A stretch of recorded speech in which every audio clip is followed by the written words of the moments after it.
Golf is a sport in which a player uses a set of clubs to hit the ball into the holes with as few strokes as possible.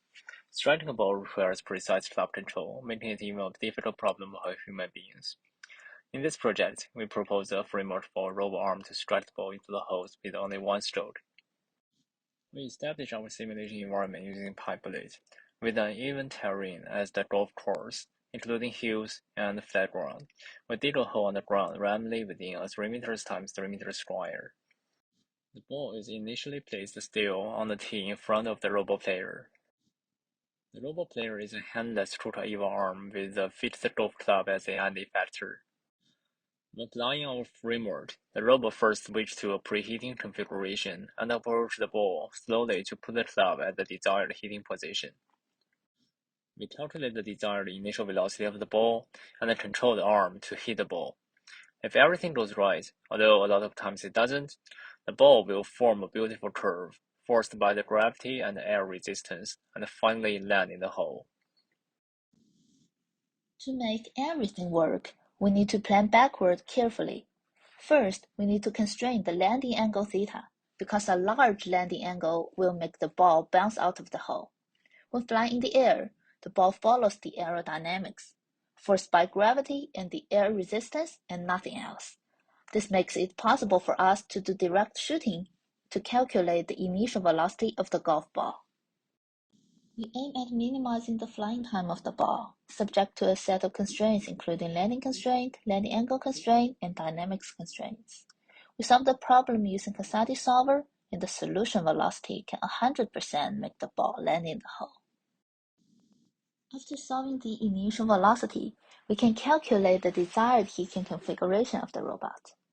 We manually assign the heating point on the club and build the heating frame such that the y-axis is parallel to the ground, and the z-axis aligns with the initial velocity of the ball and the contact normal. Applying a series of frame transformation, we can get the desired pose of the club. Then we do optimization to solve the desired joint angles and use kinematic trajectory optimization to control the robot to reach the desired configuration. Next step, we want to control the robot to hit the ball. Theoretically, when the contact normal is aligned with target velocity, we just need 1 degree of freedom to reach the target velocity. To make the system more robust, we allow 2 joints to be movable during the heating process. In this way, we just need a mapping from the ball's target velocity back to the joint velocity. However, the heating process isn't differentiable or continuous, so it's hard to do the mapping. We propose to use data-driven methods to tackle the problem. We collect data by randomly sampling joint velocities and record the corresponding ball velocity. We observe that the data has strong linear correlation with some outliers.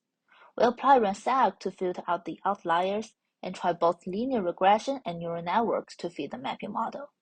Then at test time, we input the calculated ball initial velocity to get the desired joint velocity and do velocity control to hit the ball. Our framework can achieve a success rate of 19 out of 100 rollouts. The failure cases can be categorized into 2 sets. The strike is not successful or the landing point of the ball is not accurate enough. This inspires us with 2 future directions. The first is to improve our formulation for the preheating and heating process, controlling the robots in a continuous way to avoid sudden accelerations.